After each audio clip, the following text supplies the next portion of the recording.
খুব ভালো করে বুঝবেন, সঙ্গত কারণে রব্বুল আলামিন যেই কাজগুলিকে ভালো বলেছেন সেই কাজগুলা চিরকাল পর্যন্ত ভালো।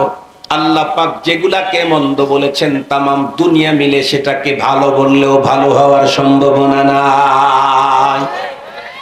এ কারণেই আমি যদি পরপারে আল্লাহ পাকের আদালতে আমার জীবনের সকল কর্মের পুরা প্রতিদানটা আমি যেদিন পেয়ে যাব, সেদিন যদি আমি নিজেকে আনন্দিত পেতে চাই, বলুন তো দেখি, ভালো কাজ বেশি করতে হবে নাকি মন্দ কাজ বেশি করতে হবে? নিঃসন্দেহে ভালো কাজ। ভালো বলতে কোনটা? আমার নেতায় যেটা বলছে না না, আমার পীর যেটা বলছে না না, আমার সমাজ যেটা বলছে না না, সুশীল সমাজ যেটা বলছে না না, কবিরা যেটা বলছে না না, মডেলটা যেটা বলছে না, ওপারের দাদারা কি বলছে সেটাও না, সাত সমুদ্রের 13 নদীর ওই পারের সাদা চামড়াওয়ালারা যেটা বলছে সেটাও না, বরং ইসলাম যেটাকে ভালো বলেছেন সেটাই ভালো, ইসলাম যেটাকে মন্দ বলেছেন সেটাই মন্দ। ইসলাম সুদ আর ঘুষকে মন্দ বলেছেন, কিয়ামত পর্যন্ত সুদ আর ঘুষ তামাম দুনিয়ার মানুষ ভালো বললেও এক সেকেন্ডের জন্য তা কখনো ভালো হতে পারে না। কিন্তু দুঃখের বিষয় হলো এদেশের মুসলমান বড় ভয়ঙ্কর। আল্লাহর ঘর মসজিদে গেছে ওয়াজ শোনার জন্য। কার ঘরে? কথা বলেন না কেন, কার ঘর? মসজিদের মেম্বারে বসে খতিব সাহেব বক্তব্য দিচ্ছেন, লা তাকুলুর রিবা, তোমরা সুদ খেও না, কোরআনের কথা। আল্লাহর ঘরে বসে আল্লাহর কথা আলেম যখন বক্তব্য দেওয়া শুরু করে, সেই ঘরে অবস্থান করে সুদখোর মুসল্লি ইমামের বিরুদ্ধে অ্যাকশন নেওয়া শুরু করে। কথা বলেন না কেন? কার ঘরের ভিতরে কার বিরুদ্ধে অ্যাকশন নিতে গেল? আল্লাহর ঘরের ভিতরে আল্লাহর ওয়ালির বিরুদ্ধে অ্যাকশন নিতে গেল।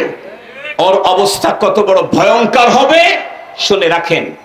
থানার ভিতরে ঢুকে কোনো ওসিকে যদি কেউ টেনে হেঁচড়ে বের করে দেয়, তাহলে হয়তো 5 মিনিটের জন্য ওসিকে হেনস্থা করা যাবে, টেনে হেঁচড়ে বের করা যাবে, কয়েকটা আঘাত করা যাবে, কিন্তু 3 ঘন্টা পরে যে ওসিকে তার কার্যালয় থেকে টেনে বের করেছে, ওকে তো এলাকায় পাওয়া যাবে না, আর বাবা মা মেয়েদেরকেও পাওয়া যাবে না। কথা বলেন না কেন? কথা বলেন না কেন? ওই ফ্যামিলির মেয়েরাও নিজের বাসায় থাকতে তখন নিরাপদ মনে করবে না, অথবা বাড়ি ওই এলাকায় থাকবে না। কেন? রাষ্ট্রের কাজে যাকে নিয়োজিত করা হয়েছে তাকে তুমি রাষ্ট্রের বানানো ঘর থেকে বের করে দিয়েছো, এত বড় ধৃষ্টতা তুমি দেখাইলা, তাহলে এই এলাকায় তোমার থাকার কোনো সুযোগ নাই। মনে রাখতে হবে, আল্লাহর ঘরে ঢুকে আলেমের বিরুদ্ধে যারা অবস্থান নেয় তাদেরকে দুনিয়ায় থাকার অধিকার থাকবে না। বের করে দিবেন কে? জোরে বলেন, বের করে দিবেন কে? ইন্না বাতশা রাব্বিকা লাশাদীদ, তোমার রবের ধরা বড় ভয়ঙ্কর। তবে রব যখন তখন ধরে না, সময় মতো ধরে, তবে ধরলে আর একটু জোরে বলেন, ধরলে আর ছাড়ে না। মুসলমান ভাইরা রে আমার, খুব ভালো করে বুঝবেন। বলতেছিলাম আল্লাহ পাক কোরআনে হাকিমের সূরা আলে ইমরানের 125-185 নম্বর আয়াতে কারিমাতে 4 মেসেজ দিয়েছেন। প্রথম মেসেজ হলো পৃথিবীর প্রতিটি প্রাণীকে মৃত্যুবরণ করতে হবে। দ্বিতীয় মেসেজ হলো পরপারে আল্লাহ পাক বলেন তোমাদের প্রত্যেককে তোমাদের কৃতকর্মের পুরাপুরি পাওনা দিয়ে দেওয়া হবে। সেই দিন পরপারে আল্লাহর আদালতে যেদিন কিঞ্চিত পরিমাণ কার উপরে জুলুম করা হবে না, ফিরাউনের মতো ভয়ঙ্কর কাফেরের উপরেও যেদিন জুলুম করা হবে না, নমরুদের মতো ভয়ঙ্কর কাফেরের বিরুদ্ধেও যেদিন বন্ধুরা আমার তার উপরে কিঞ্চিত পরিমাণে জুলুম করা হবে না, আবু জেহেলের উপরেও যেদিন কিঞ্চিত পরিমাণে জুলুম করা হবে না, নমরুদের উপরেও বন্ধুরা আমার যেদিন জুলুম করা হবে না, প্রত্যেক মানুষকে তার ন্যায্য পাওনা 100 দিয়ে দেওয়া হবে। আল্লাহ পাক রব্বুল আলামিন 3 নাম্বার মেসেজে বলেন ফামান যুহজিহা আনিন নারি ওয়া উদখিলাল জান্নাতা ফাকাদ ফাজ। আল্লাহকে অস্বীকার করার লোকের অভাব নাই, বরং সমাজ আর বর্তমান পরিস্থিতি এত ভয়ঙ্কর, তাওহীদবাদী একত্ববাদী মানুষের ফ্যামিলির ঘর থেকেও আল্লাহর অস্তিত্বকে অস্বীকার করার মতো ভয়ঙ্কর মানুষ তৈরি হচ্ছে। মুমিনের ঘরের ভিতরে কমিন তৈরি হচ্ছে, মুমিনের ঘরে কমিন তৈরি হচ্ছে। আল্লাহকে অস্বীকার করার প্রচুর লোক আগেও ছিল, এখনো আছে, কিয়ামত পর্যন্ত সংখ্যা কমবে না বাড়বে? বাড়বে। কেন? যতদিন পর্যন্ত পৃথিবীতে আল্লাহর অস্তিত্বকে স্বীকার করার একজন লোক থাকবে, লা তাকুমুস সাআহ, কিয়ামত হবে না।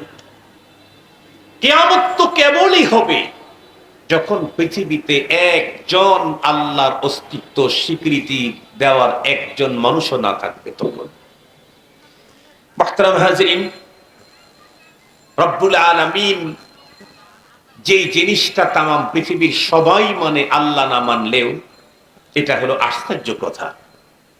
কেন? কারণ যে জিনিসের স্বীকৃতি তামাম দুনিয়া দিচ্ছে, এটি হলো একটা সৃষ্টি, আর আল্লাহ হলেন সকল সৃষ্টির স্রষ্টা। স্রষ্টা মানে না সৃষ্টি মানে, এর চাইতে ইন্টারন্যাশনাল পাগল আল্লাহর জমিনে আর কোনোদিন তৈরি হবে না। ঠিক বললাম? স্রষ্টা মানে না সৃষ্টি মানে, এর চাইতে ইন্টারন্যাশনাল পাগল আল্লাহর জমিনে আর কোনোদিন হবে না। সেই জিনিসটা কি? সেটি হলো মৃত্যু। মৃত্যু, মরণকে অস্বীকার করবার মতো মানুষ আজকের পৃথিবীতে একজনও খুঁজে পাবেন? অতীতে ছিল কি? আগামীতে আসবে কি? নাস্তিক হোক আর আস্তিক হোক, কাফের হোক আর মুশরিক হোক, ধর্মওয়ালা হোক আর ধর্মহীন হোক, মৃত্যুকে অস্বীকার করার মতো কোনো মানুষ নেই। আল্লাহর কোরআনে আল্লাহ প্রথম মেসেজ দিলেন, কুল্লু নাফসিন যায়িকাতুল মাউত, প্রতিটি প্রাণীকে মৃত্যুর স্বাদ গ্রহণ করতেই হবে। অথচ এই মৃত্যু আল্লাহ পাকের একটা সৃষ্টি মাত্র। আল্লাহ পাকের অসংখ্য অগণিত সৃষ্টি আছে। আল্লাহর কোরআনে আল্লাহ বলেন, ওয়া ইন তাউদ্দু নি'মাতাল্লাহি লা তুহসুহা, আমার নেয়ামত গুনতে চাইলে গুনে শেষ করতে পারবে না। যত নেয়ামত, যত সৃষ্টি আমার আছে, তার মধ্যে একটা সৃষ্টি হলো মরণ। আল্লাহ পাক বলেন, হুয়াল্লাযী খালাকাল মাউতা ওয়াল হায়াতা লিয়াবলুয়াকুম আইয়ুকুম আহসানু আমালা। আল্লাহ পাক বলেন, তিনি ওই সত্তা যিনি মৃত্যু এবং জন্মকে তৈরি করেছেন মূলত তোমাদেরকে পরীক্ষা করবার জন্য। কে উত্তম আমল করে, এটাকে আল্লাহ তাআলা পরীক্ষা করার জন্য জন্ম আর মৃত্যুকে আল্লাহ তাআলা, হায়াত আর মউতকে আল্লাহ তাআলা তৈরি করেছেন। সেই মৃত্যুকে অস্বীকার করবার মতো মানুষ তামাম পৃথিবীতে একটাও নাই। খুব ভালো করে বুঝবেন, এটা প্রথম মেসেজ। দ্বিতীয় নম্বর মেসেজ কি?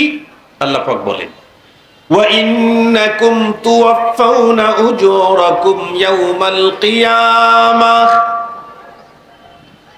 মৃত্যুবরণ করার পরে তোমাদের প্রত্যেককেই, পৃথিবীর যত মানুষ তোমরা আছো, এদেশের ওদেশের বিদেশের, সাদা কালো, খাটো বেটে, লম্বা ভুটকু সুটকু যা আছে, প্রত্যেককেই দেওয়া হবে তার জীবনের কর্মের পূর্ণ প্রতিদান। পুরা প্রতিদান দেওয়া হবে। আল্লাহ পাক বলেন, তুমি তোমার জীবনে যা করেছো এর পুরা প্রতিদান পরপারে দেওয়া হবে। তাহলে জিজ্ঞাসা আসে, হুজুর, তে ভালো মন্দ কাজের কোনো পাওনা কি দুনিয়াতে আমরা পাবো না? অবশ্যই পাবো। কাজ ভালো হোক আর মন্দ হোক, তার পাওনা দুনিয়াতেও পাবো। তবে দুনিয়াতে যেটা পাবো এটা ফাইনাল, ফুল না, এটা হলো সিম্পল। যেমন কোরআন শরীফে আল্লাহ তাআলা বলেন, ওয়ালানুযীকান্নাহুম মিনাল আযাবিল আদনা দুনাল আযাবিল আকবারি লাআল্লাহুম ইয়ারজিউন। আল্লাহ পাক বলেন, আমি তোমাদেরকে পরপারের ফাইনাল ভয়ঙ্কর শাস্তির আগে দুনিয়াতে সিম্পল শাস্তি দিয়ে থাকি। কেন? যাতে করে এই শাস্তি দেখেই তোমরা অপরাধের কাছ থেকে নিজেকে গুটিয়ে নিতে পারো। তাহলে বোঝা গেল, এই পৃথিবীতে অপরাধীদের যতই শাস্তি হোক, যদি এই অপরাধের তওবা করে আল্লাহর কাছ থেকে বিষয়টা ডিসমিস করে না নিতে পারে, তাহলে এর পুরোপুরি পাওনা দেওয়া হবে কোথায়? আখিরাতে। ঠিক তদ্রূপ নেক কাজ মানুষ দুনিয়াতে যতই করুক, আর এর কারণে তার জীবন যতই সম্মানিত হোক, পৃথিবীতে এই পাওনা তার নেক কাজের ফাইনাল না, পুরোপুরি পাওনা না, পুরোপুরি পাওনা দেওয়া হবে আখিরাতে। সঙ্গত কারণেই আমার জীবন যেটা আল্লাহ আমাকে দিলেন, এই জীবনটা বড় হিসাব নিকাশ করে কাটানো দরকার। আমার জীবনের প্রতিটি কর্মের প্রতিদান আল্লাহ আমাকে দিবেন। কোন কোন কর্মের প্রতিদান দিবেন কোরআন শরীফের ভিতরে আল্লাহ তাআলা তাও বলেছেন। আল্লাহ বলেন, فَمَن يَعْمَلْ مِثْقَالَ ذَرَّةٍ خَيْرًا يَرَهُ وَمَن يَعْمَلْ مِثْقَالَ ذَرَّةٍ شَرًّا يَرَهُ। তোমার জীবনে যদি পরমাণু পরিমাণ যে কাজটা তোমার জীবনে আছে, এটার প্রতিদান তোমাকে দেওয়া হবে। তবে ভালো করলে প্রতিদান, একটু আওয়াজ করেন না ভাই, ভালো করলে, মন্দ করলে, আরো জোরে বলেন, মন্দ করলে মন্দ, ভালো করলে ভালো, মন্দ করলে মন্দ। রব্বুল আলামিন আরেক জায়গায় আরো বলেন, ওয়ালা ইউযলামুনা ফাতিলা, কার উপরে কিঞ্চিত পরিমাণে জুলুম করা হবে না। এমনকি ফেরাউনের উপরেও জুলুম করা হবে না, নমরুদের উপরেও জুলুম করা হবে না, হামানের উপরেও জুলুম করা হবে না, কার উপরে কিঞ্চিত পরিমাণে জুলুম করা হবে না। তবে পরপারে প্রত্যেককেই তার কৃতকর্মের প্রতিদান পুরাপুরি দেওয়া হবে, পুরাপুরি। যে ভালো করেছে তাকে ভালো দেওয়া হবে, যে মন্দ করেছে তাকে মন্দ দেওয়া হবে। এখন সবচেয়ে গুরুত্বপূর্ণ একটা কথা বলবো, যেটা নিয়ে আমাদের দেশের মানুষ অনেক বিভ্রান্তিতে আছে, অনেক মূর্খতার ভিতরে আছে, অনেক অজ্ঞতার মধ্যে আছে। সেটি হলো, ভালো কাজ করলে ভালো প্রতিদান পাবো 100%, মন্দ করলে মন্দের প্রতিদানও পাবো 100%। কিন্তু ভালো বলতে কোনটা, মন্দ বলতে কোনটা? ভালো বলতে কি বোঝায়, মন্দ বলতে কি বোঝায়?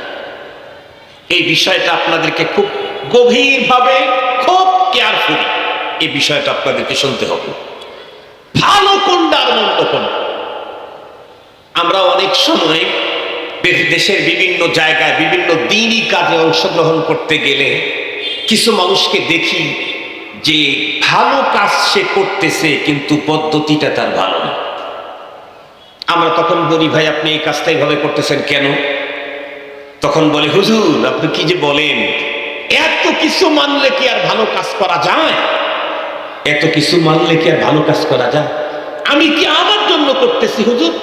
আমি তো দিনের জন্যই করতেছি, দিনের জন্য করতেছি। যেমন কথার কথা বলি, যেমন আপনাদের এই অঞ্চলের ভিতরে কোনো এক আল্লাহর বান্দা নতুন ফ্যাক্টরি করছে, আল্লাহর বান্দা ফ্যাক্টরি করছে মাত্র, এখনো ব্যবসায় দাঁড়াইতে পারে নাই।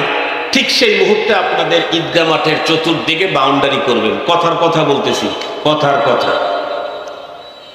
এখন আপনারা ওই ফ্যাক্টরির মালিকের কাছে গিয়ে বললেন, ভাই আমাদের ওইখানে তো ঈদগাহ মাঠের বাউন্ডারি শুরু করছি, তো আমাদেরকে ওখানে কিছু সহযোগিতা করতে হবে।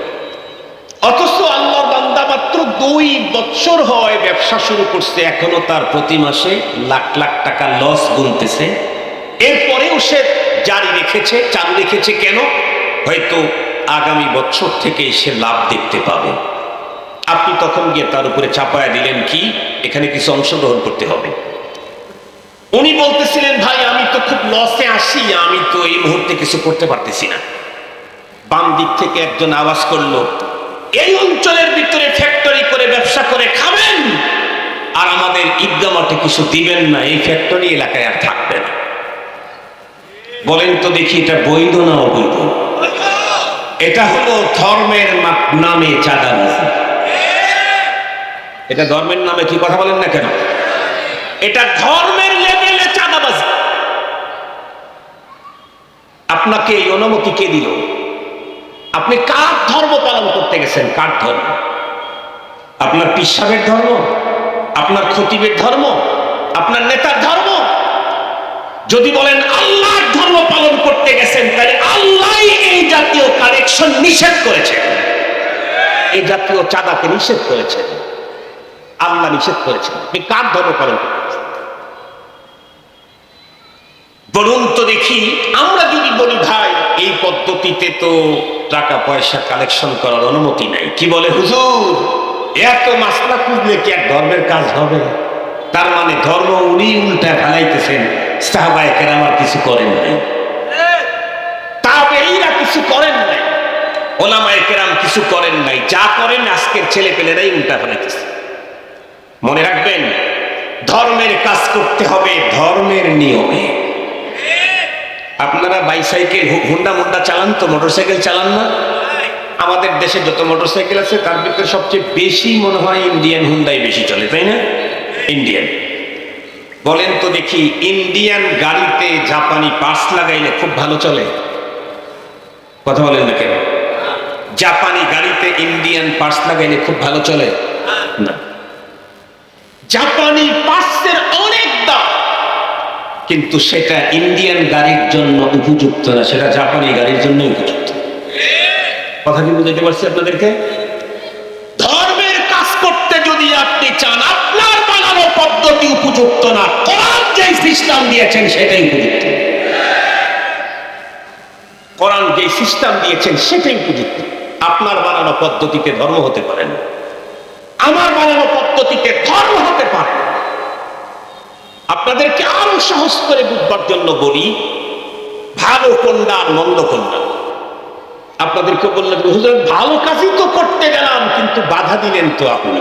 কি ভালো কাজ করতে গেছেন? আপনি তো চাঁদাবাজি করতে গেছেন। আপনি একজন মানুষের কাছ থেকে দ্বীনের কাজে সহযোগিতা চাইবেন, পদ্ধতি আলেমের কাছ থেকে শিখেন। আলেমরাও চাঁদা নিয়ে কোটি কোটি টাকা প্রতি বছরে ব্যয় করে মাদ্রাসা চালায়, কিন্তু কোনো দাতা বলতে পারবে না কোনো আলেম এসে কোনো দাতার কাছে বার্গেনিং করে টাকা নিয়েছে। বরং এক টাকার কাছে 10 বার যায় ঘুরে আসছে, তারপরেও বিনয়ের সাথে বলছে, হাজী সাহেব যদি কিছু সহযোগিতা করতেন আমার ইয়াতীমরা খেতে পেত। কি বৃষ্টি কই? আমার চোখে তো এখনো বৃষ্টি পড়লো না, তার আগে আপনাদের এই অবস্থা দেখতেছি। অথচ বাংলাদেশের অনেক জায়গা এমন আছে মুষলধারে বৃষ্টির ভিতরেও লোক দাঁড়িয়ে দাঁড়িয়ে এই হাঁটুর অর্ধেক শাক পানি পর্যন্ত শুনছে। ইতিহাস বহু আছে। যদি বৃষ্টি বেশি হয় চলে যায়, আপাতত কিছু কথা শোনেন। আমি আপনাদেরকে সহজে বুঝবার জন্য বলি, ভালো কাজ কোনটা আর মন্দ কাজ কোনটা। আমি যদি বলি এটা ভালো সেটা ভালো না, আমি যদি বলি এটা মন্দ সেটা মন্দ না, বরং ভালো আর মন্দ এটা ঠিক করে দিবেন কে? আরো জোরে বলেন কে? খুব ভালো করে বুঝতে হবে, যত দূর পর্যন্ত মাইকের আওয়াজ যায়, প্রতিটি মুসলমান নারী আর পুরুষকে এই কথা খুব গভীরভাবে লক্ষ্য করা দরকার। ভালো বলতে কোন কাজ, মন্দ বলতে কোন কাজ। আমার দৃষ্টিতে যেটা ভালো সেটাই ভালো হতে হবে এমনটি না, আমার দৃষ্টিতে যেটা মন্দ সেটাই মন্দ হতে হবে এমনটি না। বিষয়টাকে বোঝাবার জন্য বলি, খুব ভালো করে বুঝবেন। আমাদের বন্ধুরা, আমার দেশের ভিতরে সরকারের যত আইন আছে, এই আমার দেশের আইন এবং ইন্ডিয়ার আইন কি সেম সেম হয় নাকি? অনেক বিষয় আছে ইন্ডিয়াতে বৈধ, আমার দেশে অবৈধ। কথা বলেন না কেন? অনেক বিষয় আছে আমার দেশে বৈধ, ইন্ডিয়াতে অবৈধ। অনেক বিষয় আছে আমার দেশের আইনে বন্ধুরা আমার বৈধ, কিন্তু সৌদি আরবের আইনে অবৈধ। যেই মানুষটা যেই দেশে বাস করে তাকে ওই দেশের নিয়ম মানতে হয়। সেই নিয়ম যদি না মানে তাহলে সে দেশের রাষ্ট্রপ্রধান রাষ্ট্রীয় আইন অমান্য করার কারণে তারে পানিশমেন্ট দেয়, জেলখানায় ভরে দেয়। ভালো করে বুঝবেন। তাহলে বন্ধুরা আমার দেশের সব বৈধগুলা তামাম দুনিয়াতে বৈধ হবে এমনটি না, বরং আমার দেশের অনেক বৈধ ইন্ডিয়াতে অবৈধ, সৌদি আরবের অনেক বন্ধুরা আমার বৈধ আমার দেশের ভিতরে অবৈধ। খুব শুধু তাই নয়, বিগত 52 বছর বাংলাদেশে আমরা নিজের চোখেই যেটা দেখলাম, আপনারাও দেখেছেন, একই দেশের ভিতরে সরকার পরিবর্তন হইলেও বন্ধুরা আমার বৈধ অবৈধ পরিবর্তন হইয়া যায়। সরকার চেঞ্জ হইলেই বৈধ অবৈধ চেঞ্জ হয়ে যায়। যেমন সহজে বুঝবার জন্য বলি, বিগত সরকারের সময় হেফাজতে ইসলাম, জামাতে ইসলাম নাম শুনলেই অবৈধ। কথা বলেন না কেন? কিন্তু এই সরকারের সময় আবার ওই সরকারের নাম শুনলেই কট খাইছে। কথা বলেন না কেন? এখন হেফাজতে ইসলাম নাম শুনলে আর কোনো ঝামেলা। আপনাদেরকে বুঝাবার জন্য যদি একটা মিসাল দেই, ঝামেলা নাই তো, ভালো করে বুঝবার জন্য। হয়তো সবই তো আর বিয়ে পাস না, সবাই তো হাদিস শরীফ পড়ে আসে নাই। এই জন্য আমার কথা সবাই নেওয়ার জন্য একটা মিসাল দেই। মানুষকে দিয়ে মিসাল দিয়ে লাভ কি, আমি আমাকে দিয়েই দিই। আমি হেফাজতে ইসলাম বাংলাদেশের কেন্দ্রীয় সহকারী মহাসচিব, কিন্তু আমি এই পদের জন্য কোনোদিন লবিং, গ্রুপিং, দৌড়াদৌড়ি, এমনকি বসে থেকে দোয়াও কোনোদিন করি। বড়রা আমাকে স্নেহ করেন, ভালোবাসেন, মোহাব্বত করেন নিজের সন্তানের চাইতেও বেশি। হাটহাজারী মাদ্রাসার শেখ আমাকে ডেকে নিয়ে হযরত তার খাদেমের মাধ্যমে আমারে খেলাফত দিয়েছেন। জুনাইদ বাবুনগরী রাহমাতুল্লাহ আলাই আমাদের 4 জনকে একসঙ্গে খেলাফত দিয়েছেন বাবুনগর মাদ্রাসায়। মামুনুল হক, আমি, আইয়ুবী আর হাসান জামিলকে। অনেক বড়রা নিজের সন্তানের চাইতে বেশি মোহাব্বত করেন, তাই বড়রা চাইছেন যে ছেলেটাকে একটা পদ দিই। পদটা দিয়ে রাখছেন, আমি আর না করি নাই, কারণ ইসলামের নাম যেখানে আছে সেটা যদি সহি শুদ্ধ হয় আমি না করার কোনো সুযোগ নেই। ভুল ভ্রান্তি থাকলে সেখান থেকে সরে থাকতে হবে, ভুল ভ্রান্তি যদি না থাকে তাহলে তো আর সরে থাকার কোনো সুযোগ নেই। কিন্তু আমি, আপনারা বলেন, আমি কখনো হেফাজতের মিটিং মিছিলে আমাকে কখনো পাবেন। বিগত ক্রাইসিস টাইমে ফ্রেন্ড সার্কেলের ম্যাক্সিমাম গুলা যখন ভিতরে, আমরা মাত্র 2 জন বাইরে, আমি আর হাসান জামিল, আর সব মেহমানখানায় ছিল। তখন মাননীয় প্রধানমন্ত্রী শেখ হাসিনার মেহমানখানায় ছিল, আমরাই শুধু মেহমানখানার বাইরে। পরবর্তীতে আমরা একটু বাইরে আসতে চাইতেছি, তো তখন কিছু সংস্থার লোকের সাথে আমাদেরকে দেন দরবার করা লাগছে, কথা বলা লাগছে। একটা পর্যায়ে একটা সংস্থার অফিসে যাওয়ার পরে তারা আমাকে চ্যালেঞ্জ করলো, আপনি অমুক জায়গায় মিছিলে ছিলেন, অমুক মিটিংয়ে ছিলেন, আমাদের কাছে ভিডিও ফুটেজ আছে। আমি বললাম, না, আপনাদের ভিডিও হয়তো আপনি ভুল দেখেছেন, আর না হয় ভুল বলতেছেন। বলে, না দেখেছি। আমি বললাম, না দেখেন নাই। আমি যাই নাই, দেখবেন কেমনি?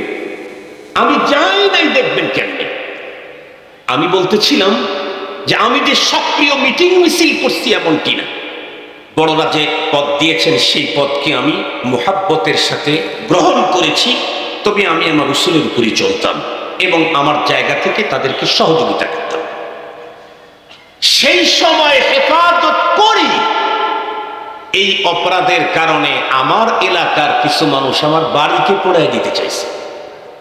সেই সময় অফিস আদালত কোনো জায়গায় গেলে যদি বলতো হেফাজতের নেতা, তাইলেই কিন্তু খবর।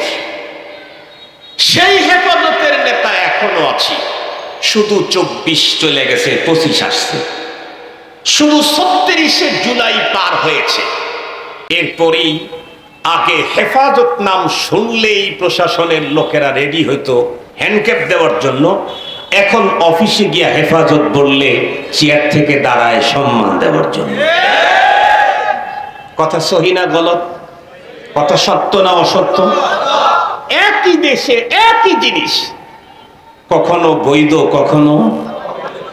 বিগত সরকারের সময় ছিল অমুক দল নিষিদ্ধ অবৈধ, এখন বলেন তো দেখি তারাই নিষিদ্ধ অবৈধ। আবার সময় চেঞ্জ হলে হয়তোবা আরো কিছু হতে পারে এবং হবেই। আল্লাহ আলাম মুতাগায়্যির, আমরা জীবনে শুরুবেলায় জীবনে পড়েছি আল্লাহ আলাম মুতাগায়্যির। তাহলে বুঝা গেল বৈধ আর অবৈধ আমি যেটা বলবো সেটা না, বরং এই দেশের বৈধ অবৈধ গভর্নমেন্ট যেটা বলবে সেটা। রাষ্ট্র যদি একটাকে বৈধ বলে সেটাই বৈধ, সেটা করলে আপনার ঝামেলা নাই।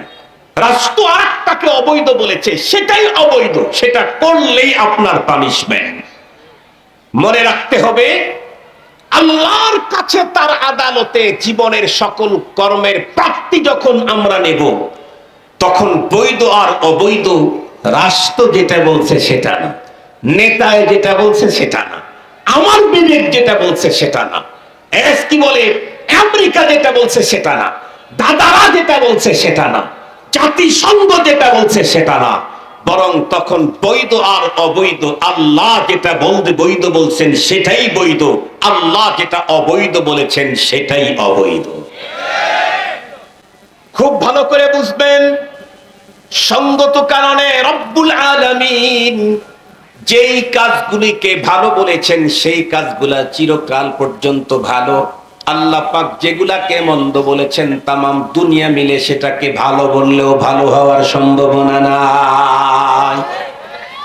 এ কারণেই আমি যদি পরপারে আল্লাহ পাকের আদালতে আমার জীবনের সকল কর্মের পুরা প্রতিদানটা আমি যেদিন পেয়ে যাব, সেদিন যদি আমি নিজেকে আনন্দিত পেতে চাই, বলুন তো দেখি ভালো কাজ বেশি করতে হবে নাকি মন্দ কাজ বেশি করতে হবে? নিঃসন্দেহে ভালো কাজ। ভালো বলতে কোনটা? আমার নেতায় যেটা বলছে না না, আমার পীর যেটা বলছে না না, আমার সমাজ যেটা বলছে না না, সুশীল সমাজ যেটা বলছে না না, কবিরা যেটা বলছে না না, মডেলটা যেটা বলছে না, ওপারের দাদারা কি বলছে সেটাও না, 7 সমুদ্রের 13 নদীর ওই পারের সাদা চামড়াওয়ালারা যেটা বলছে সেটাও না, বরং ইসলাম যেটাকে ভালো বলেছেন সেটাই ভালো, ইসলাম যেটাকে মন্দ বলেছেন সেটাই মন্দ। ইসলাম সুদ আর ঘুষকে মন্দ বলেছেন, কিয়ামত পর্যন্ত সুদ আর ঘুষ তামাম দুনিয়ার মানুষ ভালো বললেও 1 সেকেন্ডের জন্য তা কখনো ভালো হতে পারে না। কিন্তু দুঃখের বিষয় হলো এদেশের মুসলমান বড় ভয়ঙ্কর। আল্লাহর ঘর মসজিদে গেছে ওয়াজ শোনার জন্য। কার ঘরে? কথা বলেন না কেন? কার ঘর? মসজিদের মেম্বরে বসে খতিব সাহেব বক্তব্য দিচ্ছেন, লা তাকুলুর রিবা, তোমরা সুদ খেও না, কোরআনের কথা। আল্লাহর ঘরে বসে আল্লাহর কথা আলেম যখন বক্তব্য দেওয়া শুরু করে, সেই ঘরে অবস্থান করে সুদখোর মুসল্লি ইমামের বিরুদ্ধে অ্যাকশন নেওয়া শুরু করে। কথা বলেন না কেন? কার ঘরের ভিতরে কার বিরুদ্ধে অ্যাকশন নিতে গেল? আল্লাহর ঘরের ভিতরে আল্লাহর ওয়ালির বিরুদ্ধে অ্যাকশন নিতে গেল। ওর অবস্থা কত বড় ভয়ঙ্কর হবে শুনে রাখেন। থানার ভিতরে ঢুকে কোন ওসিকে যদি কেউ টেনে হেঁচড়ে বের করে দেয়, তাহলে হয়তো 5 মিনিটের জন্য ওসিকে হেনস্থা করা যাবে, টেনে হেঁচড়ে বের করা যাবে, কয়েকটা আঘাত করা যাবে, কিন্তু 3 ঘন্টা পরে যে ওসিকে তার কার্যালয় থেকে টেনে বের করেছে, ওকে তো এলাকায় পাওয়া যাবে না, আর বাবা মা মেয়েদেরকেও পাওয়া যাবে না। কথা বলেন না কেন? কথা বলেন না কেন? ওই ফ্যামিলির মেয়েরাও নিজের বাসায় থাকতে তখন নিরাপদ মনে করবে না, অথবা বাড়ি ওই এলাকায় থাকবে না। কেন? রাষ্ট্রের কাজে যাকে নিয়োজিত করা হয়েছে তাকে তুমি রাষ্ট্রের বানানো ঘর থেকে বের করে দিয়েছো, এত বড় ধৃষ্টতা তুমি দেখাইলা, তাহলে এই এলাকায় তোমার থাকার কোনো সুযোগ নাই। মনে রাখতে হবে, আল্লাহর ঘরে ঢুকে আলেমের বিরুদ্ধে যারা অবস্থান নেয় তাদেরকে দুনিয়ায় থাকার অধিকার থাকবে না।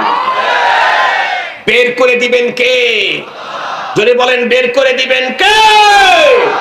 ইন্না বাতশা রাব্বিকা লাশাদীদ, তোমার রবের ধরা বড় ভয়ঙ্কর। তবে রব যখন তখন ধরে না, সময় মতো ধরে, তবে ধরলে আর একটু জোরে বলেন, ধরলে আর ছাড়ে না। মুসলমান ভাইরা রে আমার, খুব ভালো করে বুঝবেন। বলতেছিলাম আল্লাহ পাক কোরআনে হাকিমের সূরা আলে ইমরানের 125-185 নম্বর আয়াতে কারিমাতে 4 মেসেজ দিয়েছেন। প্রথম মেসেজ হলো পৃথিবীর প্রতিটি প্রাণীকে মৃত্যুবরণ করতে হবে। দ্বিতীয় মেসেজ হলো পরপারে আল্লাহ পাক বলেন তোমাদের প্রত্যেককে তোমাদের কৃতকর্মের পুরাপুরি পাওনা দিয়ে দেওয়া হবে। সেই দিন পরপারে আল্লাহর আদালতে যেদিন কিঞ্চিত পরিমাণ কার উপরে জুলুম করা হবে না, ফিরাউনের মতো ভয়ঙ্কর কাফেরের উপরেও যেদিন জুলুম করা হবে না, নমরুদের মতো ভয়ঙ্কর কাফেরের বিরুদ্ধেও যেদিন বন্ধুরা আমার তার উপরে কিঞ্চিত পরিমাণে জুলুম করা হবে না, আবু জেহেলের উপরেও যেদিন কিঞ্চিত পরিমাণে জুলুম করা হবে না, নমরুদের উপরেও বন্ধুরা আমার যেদিন জুলুম করা হবে না, প্রত্যেক মানুষকে তার ন্যায্য পাওনা 100 দিয়ে দেওয়া হবে। আল্লাহ পাক রব্বুল আলামিন 3 নাম্বার মেসেজে বলেন ফামান যুহজিহা আনিন নারি ওয়া উদখিলাল জান্নাতা ফাকাদ ফাজ। সেই দিন যেই ব্যক্তি আল্লাহর আদালতে তার কৃতকর্মের প্রতিফল পেয়ে অবস্থাটা এমন হবে জাহান্নাম থেকে মুক্তি পেয়ে জান্নাতে ঢুকে যাবে, আল্লাহ পাক রব্বুল আলামিন বলেন এই লোকটাই প্রকৃত সফল। আমরা কাকে সফল মনে করি? আমরা মনে করি যেই বক্তা বক্তৃতা দিতে দিতে তাম দুনিয়ায় তার প্রচুর চাহিদা তৈরি হয়েছে, আন্তর্জাতিক বক্তা হয়েছে, উনি সফল। নো, তাম দুনিয়াতে বক্তব্য দিতে দিতে America, Canada, German, Japan, Pakistan, India যা আছে সব জয় করে ফেলছে, কিন্তু পরপরে যদি জাহান্নাম থেকে মুক্তি না পেয়ে জান্নাতে ঢুকতে না পারে, ওই বক্তা সফল বক্তা নয়। খুব ভালো করে বুঝবেন, কোন একজন কারি এমন উন্নত তিলাওয়াত করে যার তিলাওয়াতের কারণে তাম দুনিয়া তাকে কোটি কোটি টাকা অফার করে নিয়ে যায়, আমরা মনে করি ইনি হলেন সফল কারি। না না না, প্রকৃত সফল কারি হন বন্ধুরা আমার ওই ব্যক্তি যেই ব্যক্তি পরপারে আল্লাহ পাক রব্বুল আলামিন যখন প্রতিটি মানুষের জীবনের পরিপূর্ণ পাওনা দিয়ে দিবেন, সেই দিন যেই সমস্ত মানুষগুলি জাহান্নাম থেকে মুক্তি পেয়ে আল্লাহর জান্নাতে ঢুকে যাবে তারাই হলো সফল। যেই কারি পরপারে জাহান্নাম থেকে মুক্তি পেয়ে জান্নাতে ঢুকবে সে সফল কারি। যে হাফেজে কোরআন 127 বন্ধুরা আমার রাষ্ট্রের সকল হাফেজদেরকে পিছনে ফেলে রেখে 1 নাম্বার হয়েছে, আমরা মনে করি সেই সফল। এটা বন্ধুরা আমার প্রকৃত সফলতা না, বরং যে হাফেজে কোরআন পরপারে আল্লাহর আদালতে জাহান্নাম থেকে মুক্তি পেয়ে আল্লাহ পাকের জান্নাত জিতে নিবে, সে হবে বন্ধুরা আমার প্রকৃত সফল হাফেজে কোরআন।